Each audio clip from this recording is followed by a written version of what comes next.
கர்த்தருடைய பரிசுத்தமுள்ள நாமத்திற்கு ஸ்தோத்திரம். இன்றைய நாள் என் கர்த்தருடைய வார்த்தையாக 2 நாளாகமும் 34வது அதிகாரம் 2வது வசனம். அவன் கர்த்தருடைய பார்வைக்கு செம்மையானதை செய்து தன் தகப்பனாகிய தாவீதின் வழிகளில் வலது இடது புறமாக விலகாமல் நடந்தான். எனக்கருமையானவர்களே, இந்த இடத்தில் யோசியா என்கிற ராஜாவை குறித்து வேதம் சொல்லும் பொழுது அவன் கர்த்தருடைய பார்வைக்கு செம்மையானதை செய்தான். தன் தகப்பனாகிய தாவீதின் வழிகளில் வலது இடதுபுறமாக விலகாமல் நடந்தான் என்று சொல்லப்பட்டிருக்கிறது. இன்று நமக்கு வேதாகமம் கொடுக்கப்பட்டிருக்கிறது. வேதாகமத்தில் அநேக வாக்குத்தத்தங்கள், வார்த்தைகள். நாம் அதை பற்றி பிடித்து வழி விலகாமல் நடக்கும் பொழுது கர்த்தர் நம்மை மேன்மைப்படுத்துவார். யோசியா கர்த்தருடைய பார்வைக்கு செம்மையானதை செய்தான். நீங்கள் அந்த அதிகாரத்தை நாம் வாசிப்போமானால், அவன் ராஜ்யபாரத்தை எடுக்கும் பொழுது 8ஆம் வருஷம் என்று சொல்லப்பட்டிருக்கிறது. இன்னும் இளம் வயதாக இருக்கையில் அவன் தன் தாவீதின் தேவனை தேட ஆரம்பித்தான்.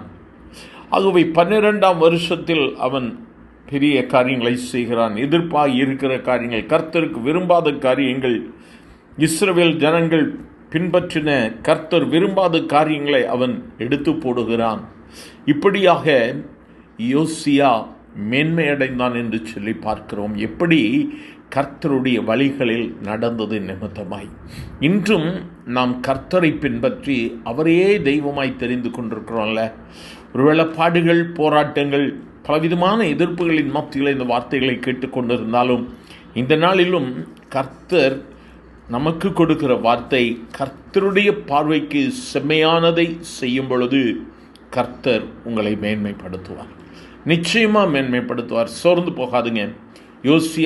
யோசியாவோடு கூட இருந்த கர்த்தர் இன்று கேட்கிற தேவ பிள்ளைகள் ஒவ்வொருவரோடு கூட இருக்கிறார். அவர் உங்களை மேன்மைப்படுத்துவார். தடைகளை அப்புறப்படுத்துவார். உங்களுக்கு முன்பதாக அவர் கடந்து சென்று மேன்மையான காரியங்களை செய்கிறதை நீங்கள் பார்க்க முடியும். கர்த்தரை நம்பி அவரை விசுவாசித்து உங்களுடைய பாரங்களை எல்லாவற்றையும் இந்த நாளில் அவர் மேல் வைத்து விடுங்கள். அவரே உங்களுடைய காரியங்களை ஜெயமாக, வெற்றியாக என்று நடப்பிப்பார். யோசியாவை மேன்மைப்படுத்தின என் ஆண்டவர், என் தேவன் இன்று இந்த வார்த்தைகளை கேட்கிற தேவ பிள்ளையே, இன்று உனக்கு ஒரு அற்புதத்தை செய்வார். இன்று அற்புதத்தை செய்கிற என் ஆண்டவருக்கு நன்றி சொல்லி அவரை நோக்கி பார்க்கலாமா? எங்கள் அன்பின் ஆண்டவரை, ஆசீர்வதிக்கப்பட்ட இந்த காலை வேளைக்காக நன்றியப்பா. உம்முடைய பிள்ளைகளோடு கூட இணைந்து ஜெபிக்கிறோம் ஆண்டவரே. இந்த நாளில் உம்முடைய பிள்ளைகள் இந்த நாளை துவங்கும் இந்த நாளில் கர்த்தருடைய கரம் உடைய பிள்ளைகளோடு கூட இருந்து முன்பதாக செல்லும்படியாக ஜெபிக்கிறோம் ஆண்டவரே. குடலான பாதைகளை செவ்வையாக்கி கொடும். கடினமான சூழ்நிலைகளை கர்த்தர் இந்த லெகுவாக்கி கொடுமப்பா.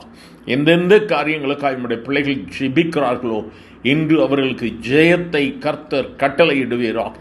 இன்று வெற்றியின் நாளாக உம்முடைய பிள்ளைகளுக்கு அமைந்து உம்முடைய பிள்ளைகள் உம்மை துதித்து மேன்மைப்படுத்த கர்த்தர் உதவி செய்ய போகிற தெய்வருக்காய் ஸ்தோத்திரம். ஆசீர்வதியும். இயேசுவின் நாமத்தில் பிதாவே. ஆமேன், ஆமேன்.